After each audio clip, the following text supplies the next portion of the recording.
Muy buena gente. A raíz de una foto que subí hace 2 o 3 días en la historia de Instagram, me habéis preguntado mucho que si era una caca de perro parasitada, que qué era eso, ¿vale? En vista de tanto desconocimiento, voy a comentar un poquito sobre la reproducción de babosas, porque eran 2 babosas reproduciendo. Aquí tenemos un par de Drusia valenciani, ¿vale? Si no me equivoco. Y esto es la imagen que vimos, ¿vale? Realmente es un acople sexual, un acople reproductivo, pero ya que estamos, vamos a hablar un poquito sobre el tema. La mayoría de personas sabemos que las babosas son hermafroditas, ¿vale? Que son tanto macho como hembra en una misma babosa, ¿vale? En un mismo individuo. Esto que vemos aquí, ¿vale? Fuera, serían los aparatos reproductores. Hay una cosa que es muy interesante, ¿vale? No todas las especies funcionan igual, lo aviso, estamos hablando en general, ¿vale? Generalizando. Pero estos aparatos reproductores primero salen siendo machos, digamos, ¿vale? Y luego lo transforman con el sistema hormonal, ¿vale? Que lo van regulando en aparatos reproductores femeninos. Estas babosas, aunque sean hermafroditas, una cosa muy interesante es que no se autofecundan, ¿vale? Algunas especies lo harán, pero en este caso se están fecundando una a la otra. Lo que hacen es pasarse una a la otra el esperma y ambos individuos van a quedar embarazados o embarazadas. En este caso no importa el género.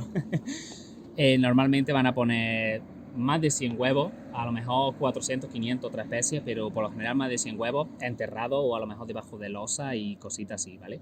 Es muy importante el tema del clima, ¿vale? La humedad y demás. Mira, esta que tiene aquí la cabecita afuera, qué bonita.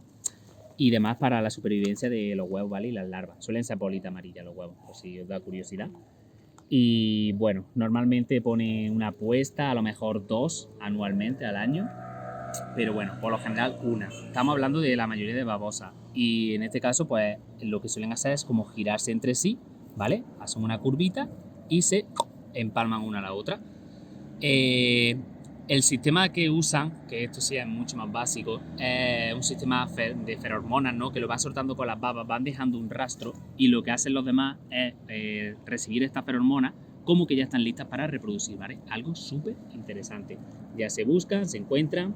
Normalmente cuando terminan el acople, que suelen estar un día, a lo mejor 2, tardan varios días o incluso 2 y 3 semanas, según la especie, en lo que viene siendo depositar los huevos. Y nada, como podéis ver, esta especie es muy sencilla de encontrar aquí en zona urbana, no es tan complicado, incluso en zonas donde vemos malva o ciertas plantas, es fácil encontrarla. Además que esta babosa en sí, por experiencia, la vamos a ver muchas veces, lo que viene siendo zonas lisas, a lo mejor una tabla, una losita, un plástico, un periódico, cosas que no deberían de haber en el campo, perdón, y bueno, solo vamos a verla así, pero ya está, solo quería que vierais qué maravilla, ¿vale? De animalitos. Ya grabamos la valenciani, no sé si os acordáis, pero quería hablar un poquito del sistema reproductivo porque ya os comento que ha sido súper interesante el ver las opiniones que teníais, que si eran cacas parasitadas. Es que es lo que más me habéis preguntado, que si era una caca de perro, ¿vale? Eso era muy curioso, pero bueno, es simplemente para que entendáis un poquito el sistema reproductivo que tienen estos animalitos. Ya os comento que no es lo habitual, que estamos hablando en general, hay babosas que a lo mejor el acople lo hacen enganchadas a una rama, ¿vale? Colgantes, y bueno, los aparatos a lo mejor son más largos, por lo general suelen ser entre blancos y transparentecitos, pero bueno, espero que haya gustado, que haya resultado muy interesante y próximamente más.